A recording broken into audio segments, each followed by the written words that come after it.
to a new video. Okay, this video is all about creating a Google site portfolio. Okay, specifically for creative media production students, but also perhaps for media and film students, perhaps students who are media and film students, as well as creative media production students, and maybe even art faculty students as well. Okay, why might you need a Google site portfolio? Every year, around about this time, I get students, year 13 students, asking for help on how to put together a portfolio that maybe a university has asked for as part of an application. And usually we have to rush that. And usually I do suggest a Google site because it's easy and efficient to do at the time. But for example, you might make a Wix website, you might make a LinkedIn portfolio. There's any number of different ways you could do it. I do feel like Google Sites is the best option, but I don't feel like leaving it at the last minute is something you want to do. I encourage my students to start their Google site in year 12. It's perhaps a framework at that stage. It's certainly going to be draft. It may not be as fleshed out yet, but by the time it comes to year 13, when you need it, all you might need to do is tweak it, slightly update it, maybe paste in a personal statement, and then it's good to go, rather than creating it from scratch. So what is a Google site portfolio? First of all, I'll show you two very quick exemplars. Okay, so this is a former year 13 student, sections for personal statement, academic essays as part of any additional assignment work you may have done in creative media production or even media and film studies as well.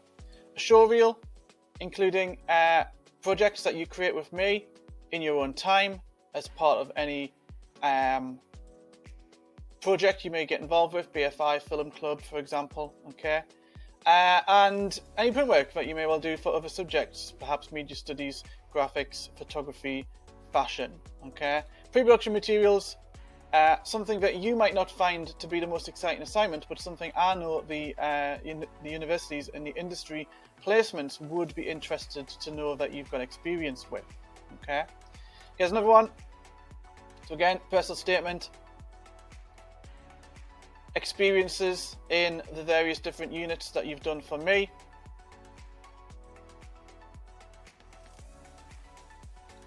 And any other personal work you may have done that may well also be applicable. Okay.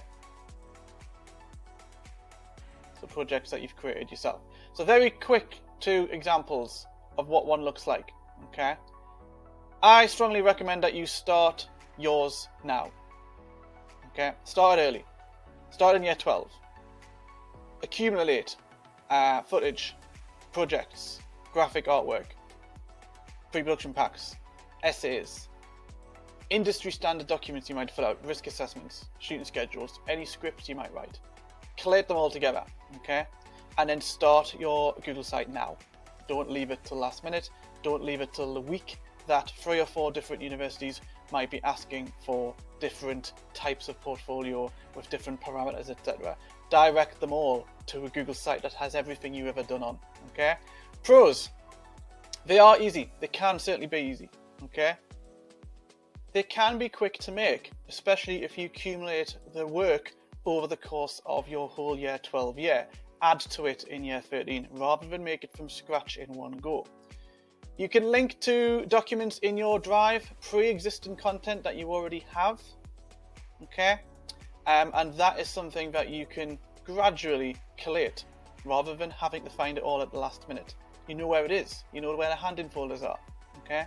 Cons, you do need a DSFC account or at least a Gmail account in order to make a Google site initially, but we can transfer ownership over to a separate URL and a separate email address later so that you can retain it after you leave Durham 6-Month Centre. It can be time consuming to create a Google site from scratch if you are not prepared and you leave it till the last minute. Okay.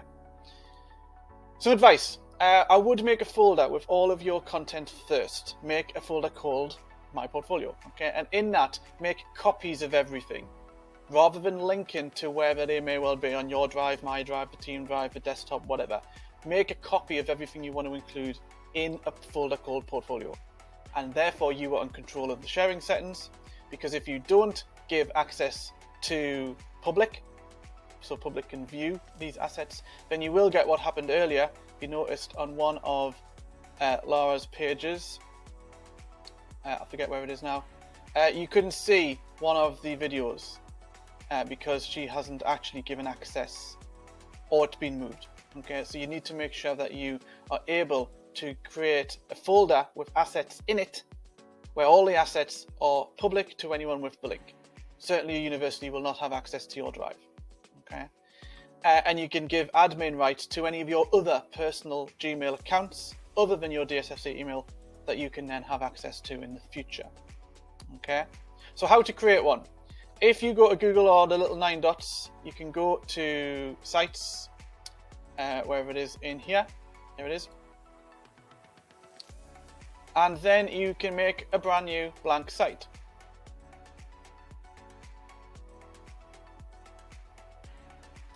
And from here, there is a degree of it being a template. There's certain things you can control, there's certain things you can't. There will be certain things that will make your aesthetics customizable. Banners, images, to a degree, text, font, etc. But also a nice degree of structure to make it consistent and professional, and something that a university would be impressed with upon completion. And even to this stage, I'm not necessarily going to go into a great deal of detail, but you could, for example, create a heading. Okay, perhaps in this box here, you could paste your personal statement. Okay, include any imagery of yourself, perhaps a professional profile picture. Okay, and then from then create separate sub-pages for example, essays. Create separate pages, for example, Showreel. Create separate pages, for example, on location. That may well be a photograph of you doing certain things on location in the studio, for example. There will be plenty of photos of you doing whichever operating role you did or you will do in the studio. I will take plenty of photos and I'll make them available for you. Make a separate folder for pre-production and link to those documents. Make copies of those documents so that you can give access to anyone with the link can view, rather than link directly to your assignment work. For example, if you link directly to your assignment work, the assessment record sheet will be at the top. That will be the thumbnail. They don't want to see that. You make a copy of your pre-production pack. You can delete the assessment record sheet and have the cover sheet rather than the assessment record sheet, which if you look back at Laura's example, she has done. Okay, she's removed the assessment record sheet and created a consistent cover sheet. Okay, so that is something that you can do. Other than that, that's it. I think the best way for you to do this is to start it early and gradually add to it. Don't make it something you create last minute. Other than that, thank you for watching this video. If you need any help, please feel free to give me a shout.